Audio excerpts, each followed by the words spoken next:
Thank you very much, Secretary General, and greetings to the President of Mkhonto Wesizwe Party, President Zuma, and the Deputy President, Dr. Hlophe,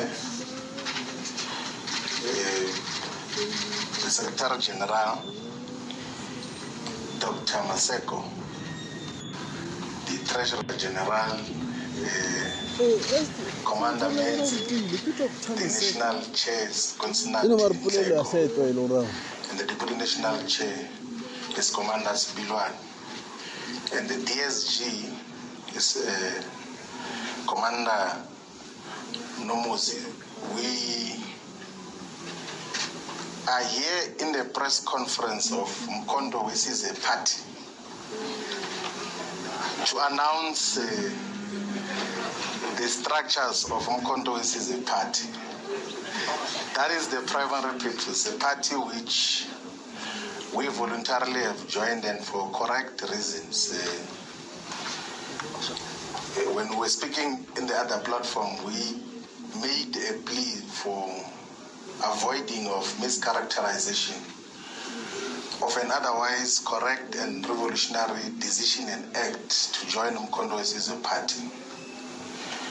What President Zuma is doing with Mkhonto Wesizwe Party is what the statement of Mkhonto Wesizwe did in 1961 on the 16th of December, to say that now that the liberation movement has been banned, what other platform do we express ourselves? What other instrument do we use to fight for total liberation? There is absolutely no doubt that the liberation movement is no longer existing in the form that it's supposed to do. It has been captured totally. It is directed from elsewhere. And then this is a platform. And what is unique about Mkhonto Wesizwe Party is a purposeful, foundational approach and principle, is to assemble people who can govern society to come and govern society in South Africa. It's not wishful thinking to say that we've got these ideas of what we're going to do. Is to assemble the best of the best. So if you were to check even with the people that have been identified now, the first consignment that is going to the National Assembly, if you go to check their track record objectively and not bled by these nonsense of right-wing media platforms, you will accept that the contributions that Brian Molefe did in the public investment corporations, in Transnet, in ESCOM, you will appreciate the contributions that Esiyabonga Gama did and contributed in Transnet, stable organizations. Whatever can be said, even with the former SARS commissioner, there have been a lot of things which were misled about for a very long time, that everyone else who is not a puppet of the establishment is enemy of the people. That is not the case. And people will think that I'm saying this because I'm on this platform now only. You can check the public statements and writings and articles and even interviews that we did when we came to the realization that for a very long time we're misled in terms of our characterization of society. They said there's capture because they were no longer in control of key state institutions. The white capitalist establishment was no longer in control, and then they said there's a crisis. If there was truly a crisis, why is that crisis not there now? Can they show us the crisis which they said existed before? So to assemble the best of the best amongst black people to govern society is a best decision. And to associate with that is a best and sound decision. Best and sound decision. People who can govern, like it's as simple as that. Like, if you say that who amongst ourselves is the best, and then you say, let's assemble those who can demonstrate that they've got capacity to run otherwise very complex and huge institutions. who are not going to collaborate with the establishment and switch on electricity on and off and say it's load shedding because there's a crisis of this and that. People who are genuine and real and have never done anything wrong, and of course will be criminalized for one reason or another.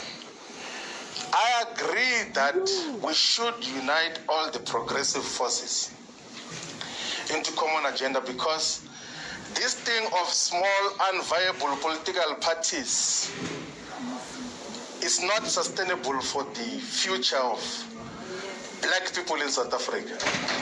It's not sustainable at all. We can't, and the temptation as well, and I'm not characterizing the EFF, is that when you have got multiple of these, like they end up being fiefdoms of individuals. IFP, UDM kind of arrangement, what is it to achieve with that? When all of us can set aside our very strong egos and say, I don't have to be a member of parliament, I don't have to be a deputy president. I can come and be led by a collective, like, and be subjected to a collective and be asked to go and organize branches of MKP from scratch and not be a member at the high levels. That is the principle that we're dealing with. And that is what we're here for, in terms of, and so that there's not even confusion. By the way, we spoke about the unification of all progressive parties with President Zuma last year, October, before the official announcement of Mkondo's as a party. And I was amongst those that said that let us go and contest elections as separate political parties. We'll contest each other on the ground, but we'll come back to talk about what do we do moving forward. So the attempt for unification is not just an opportunistic one because there were electoral declines of the EFF and all of those things. It's a genuine political discussion, which all South Africans must enter into, those who are in favor of the revolution. Because the revolution is the content of what we're standing for. It's not just, no, if it's me, you are betraying me. You know, some people will say, you are betraying me. Where does that enter? And you don't even once suggest that I'm betraying the revolution. I will never betray the revolution. Because we're not in the business of trying to please each other's egos here. We're in the business of building a revolutionary movement that is going to emancipate the black majority and Africans in particular, and we're unapologetic about that. That is what we stand for. And President Zuma, when he was inducting all of us yesterday, he says that we might be friends or we might think we're friends, but friendship won't apply here. If you do not do these things right, you're going to be taken care of appropriately. Some people were asking me that what is going to happen, because in MKP leadership changes every week and all of those things. What if they change? I say, like, if I'm removed as national organizer, I'm going to be a member. And if I'm removed as a member, I'm going to be a volunteer and put posters even without the approval of the leadership. I'm not here for opportunistic purposes. And that is what we are all about. I think all of us, all the progressive forces, let's unite and build this movement. There is no dictatorship. There is political discussions. In all the times that we have got to interact with President Zuma, he has the patience to have political and ideological discussions to persuade people about how to move forward. He does not stand to subjectively gain anything out of that. It's not like he's subjectively going to gain anything out of it. He has said that let's unite all the progressive forces so that we can build a solid movement that will take us forward. Otherwise, the other things that are said are not worth responding to. We're going to go to the ground. Let's coexist, all of us, and then let's persuade each other. Let's build the MKP as a party which is going to take over government of South Africa. Thank you very much.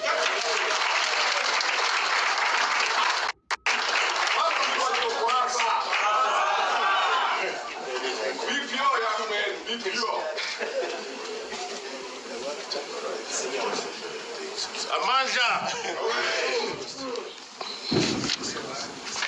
Right, good morning. I just want to deal with three questions. The first question was simply this. Did we deploy Comrade Floyd as a national organizer because we want to destroy the EFF? I'm paraphrasing it. Far from it. Far from it. Comrade Floyd has been, all our comrades are deployed to various structures on merit. There is nobody who's being destroyed because, there is no one who's being deployed because we want to destroy the EFF as a party. We're running our own political programs as the Umkhonto weSizwe party, regardless of the EFF's position on any issue. So he is a very experienced politician. He's sharp like a razor. I said that last night, and I repeat it.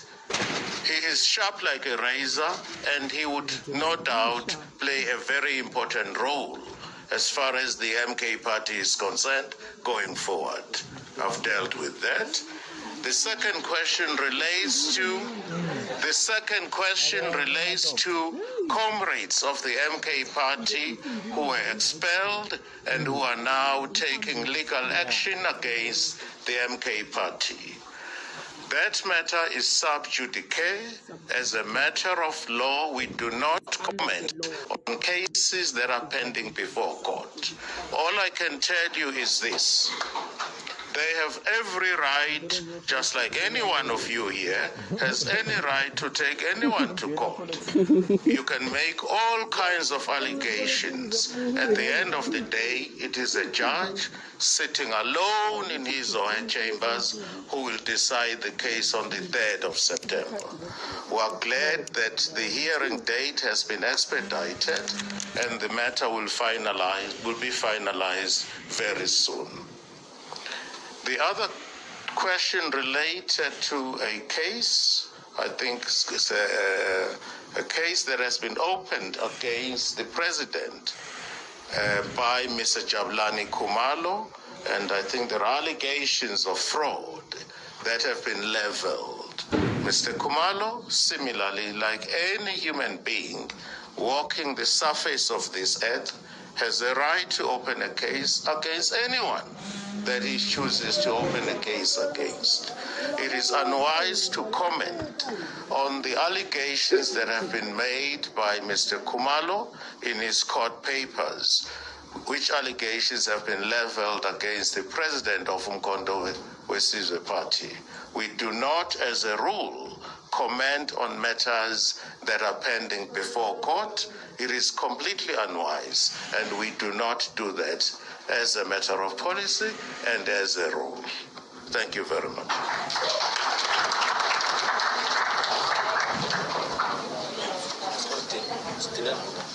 Thank you, leadership.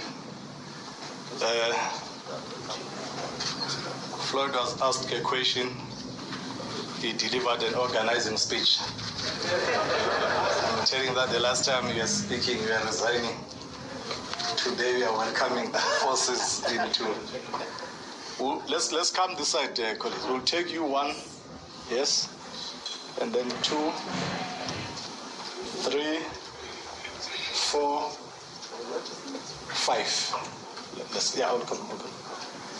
It will be 1, 2, 3. The same. You introduce yourself, the media in which you come from, and the leadership will decide who answers which question. Thank you. I'm Dila from ENCA. President Zuma, just on the developments within the ANC, you are expelled by the political party and given 21 days to appeal, which you didn't do. You spent at least 6 decades in the ANC. We haven't gotten your comment in terms of you leaving the political party, the one that you said you would die, and just around the recent developments there. Secondly, there was also mention of MPs that would not be MK party members but would be deployed in Parliament. Can we just get further clarity who these MPs are and why the reasoning behind them, deploying them without being MK party members. And thirdly, I understand there was a suggestion that there won't be any elections anytime soon for leadership positions, but could we get maybe an understanding of the tenure of the leadership now? Is it indefinite? Is it till maybe the 2026 local government elections? Yeah, just clarity on that. Thank you. Okay, scripture.